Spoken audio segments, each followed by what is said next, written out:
नमस्कार, आप देख रहे हैं जैतारण का सबसे भरोसेमंद news YouTube channel Jaitaran news online और मैं आपके साथ लोचन वाली। आज जैतारण पहुंचे बीजेपी के स्टार प्रचारक प्रतापपुरी जी महाराज साहब। आइए इनसे बातचीत करते हैं।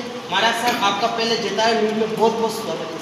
मैं जैतारण आकर के जैतारण वासियों को बहुत बहुत साधुवाद और शुभकामनाएं देना चाहता हूँ कि उन्होंने विधानसभा क्षेत्र के जो रिजल्ट थे वो बहुत अच्छे दिए थे। अच्छे योग्य व्यक्ति को समर्थन देकर के विधानसभा में भेजा। मैं स्वामी जी महाराज का और समस्त यहाँ विधानसभा के क्षेत्र के जैतारण के सभी लोगों को साधुवाद और धन्यवाद देता हूँ। सर, आप विधानसभा में प्रत्याशी थे सर बीजेपी के, लेकिन हार गए, क्या कारण मानते हैं? हार तो हम स्वयं की थोड़ी कमी रही होगी, जिससे ही बाकी जनता ने 82,000 वोट दिए, 82,000 में MLA बन जाते हैं, परंतु वहाँ क्षेत्र बहुत लंबा चला है। चलिए, आप अपने क्षेत्र की बात करें, वोट दिए, लेकिन सर राजस्थान हारे, तीन राज्य साथ में हारे कांग्रेस से, इसका क्या कारण मानते हैं सर? हार जीत का कारण तो समीक्षा बड़े लोग करेंगे। हम तो ये थे कि हमें जो ड्यूटी दी जाती थी, जो कर्तव्य निर्माण करना था, हम करते हैं और करते रहेंगे। और हम आशा रखते हैं कि आगे आने वाले जो 3 राज्यों की कमी है ना, वो भरपाई कर देंगे 2020 में। सर, आपको मैं यदि एक संत के तौर पर देखता और सवाल करूँ, सर मोदी जी ने राम मंदिर नहीं बनाया। राम मंदिर बनाया नहीं, ये कोर्ट का विषय है, और राम मंदिर बनेगा ही, हम आपको विश्वास दिलाते हैं। संत समाज मोदी जी के कार्य से खुश है सर?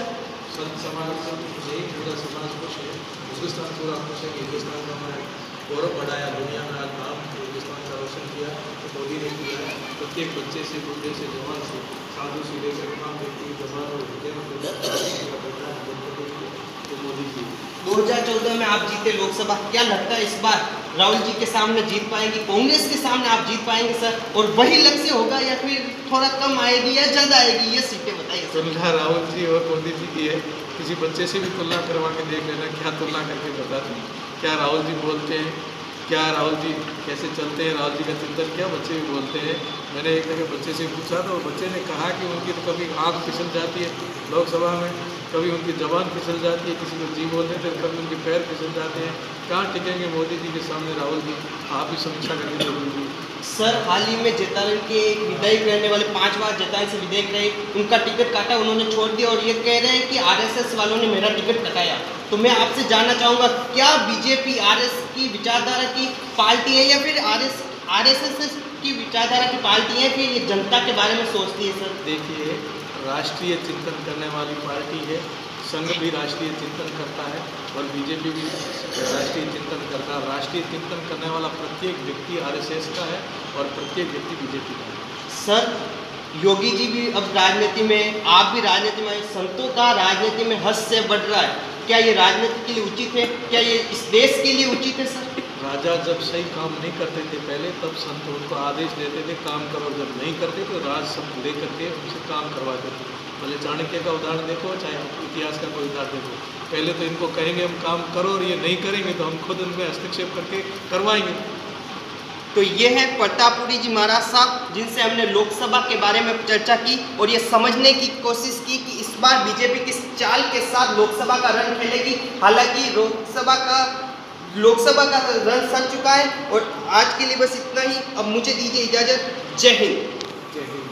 और आप देख रहे हो जैतारण का सबसे बड़ा जैतारण न्यूज यूट्यूब चैनल। आज जैतारण न्यूज के साथ है पोखरण से भाजपा के उम्मीदवार है और भाजपा की राजनीति में एक नया चेहरे के रूप में चर्चा में आए महंत प्रतापपुरी जी महाराज, जो आज जैतारण आए और पास में ही बैठे हैं। जैतारण क्षेत्र नहीं बल्कि राजस्थान में चर्चित महाराज तपस्वी जी महाराज, जिनका जैतारण न्यूज द्वारा दोनों महाराज का स्वागत है। महाराज जी, मैं आपसे जानना चाहूँगा, आप पोखरण में इस बार चुनाव लड़े, लेकिन आपकी चर्चा इस बार राजनीति सियासी गलियों में इस बात की थी कि आप क्षेम के दावेदार थे, लेकिन आप मामूली मतों से कैसे हार गए? देखिए, मेरी कोई चाहना नहीं थी, मैं केवल मात्र संतों के आदेश की पालना करने के लिए, अपना धर्म निभाने के लिए, राष्ट्र धर्म निभाने के लिए पोखरण गया था।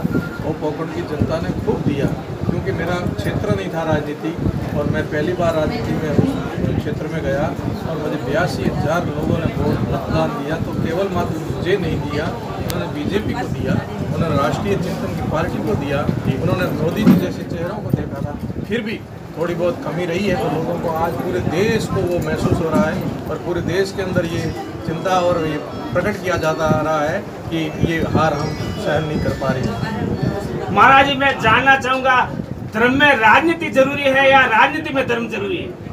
देखिए, एक दूसरे के पूरक हैं। धर्म में राजनीति जरूरी नहीं है, पर राजनीति में धर्म बहुत ज़रूरी है। बिना धर्म के यदि नीति करोगे तो वो अनीति हो जाएगी, अराजकता हो जाएगी और वो अशांति फैलाएगी। और राजनीति में यदि धर्म लाओगे तो शांति रहेगी, सुव्यवस्था रहेगी। धर्म ही तो हमें मार्ग बताता है। धर्मो रक्षति रक्षिता, धर्म है तभी तो हम रक्षित रहेंगे। धर्म को निकाल करके हम चलेंगे तो कभी भी नहीं होगा। धर्म की परिभाषा अलग है। हम धर्म की परिभाषा यदि सांप्रदायिक ढंग से करेंगे तो गलत दूसरा हो जाएगा उसका अर्थ। पर यहाँ यदि हम करेंगे धर्म और नीति निर्धारण की धर्म की बात है, तो इसमें धर्म के साथ ही राजनीति हो, तभी हम सुरक्षित रहेंगे, तभी हम आगे बढ़ सकते हैं। महाराज जी, इस बार लोकसभा चुनाव को लेकर क्या रहेगा, भाजपा की स्थिति क्या रहेगी? जैसा आप सोचते हैं, आप चूंकि राजस्थान भर में घूमते हैं, कैसा क्या माहौल है? चूंकि आप चुनाव हार गए, लेकिन राज्य में कांग्रेस की सरकार है, तो लाजमी बात है कि कांग्रेस का कुछ दबदबा होगा। लेकिन आपकी नजरिए से आपको क्या लग रहा है कि क्या स्थिति रहेगी भाजपा की? किसी का दबदबा देखना हो और किसी की चर्चा देखनी, हार जीत देखनी, बहुत बच्चे से ये प्रश्न करना आप, और आपको उत्तर मिल जाएगा। और ईमानदारी से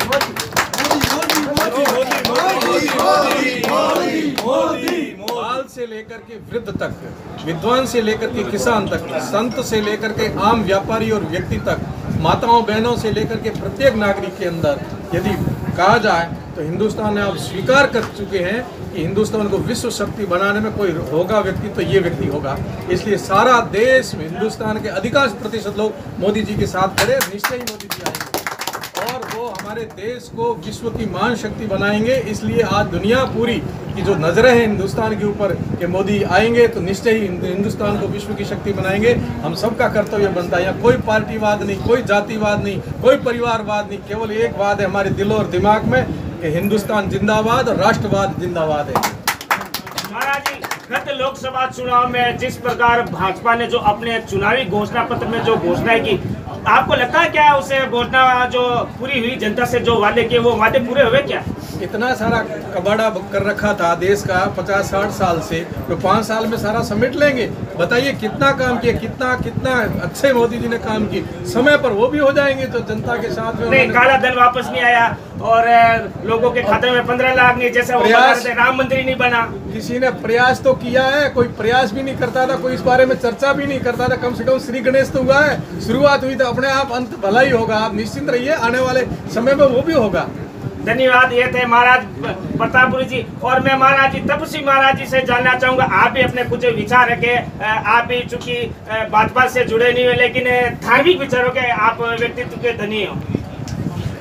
मेरा नाम यही कहना चाहता है, आगे जो राजा लोग होते थे वो राज्य चलाते थे और वो हर प्रकार की राज्य को चलाने के लिए राज्य की रीति और नीति अपने संत सदगुरु से पूछते थे, तो वो लाखों वर्षों तक उनका राज्य चलता रहा।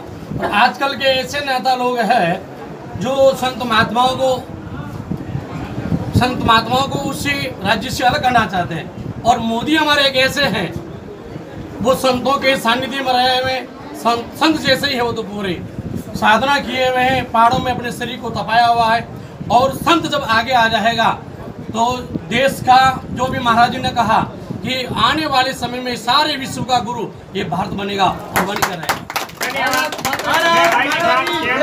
एस गहलोत के साथ जेतान से आप हमारा जेतान न्यूज यूट्यूब चैनल जरूर देखें। धन्यवाद, नमस्कार, जय हिंद।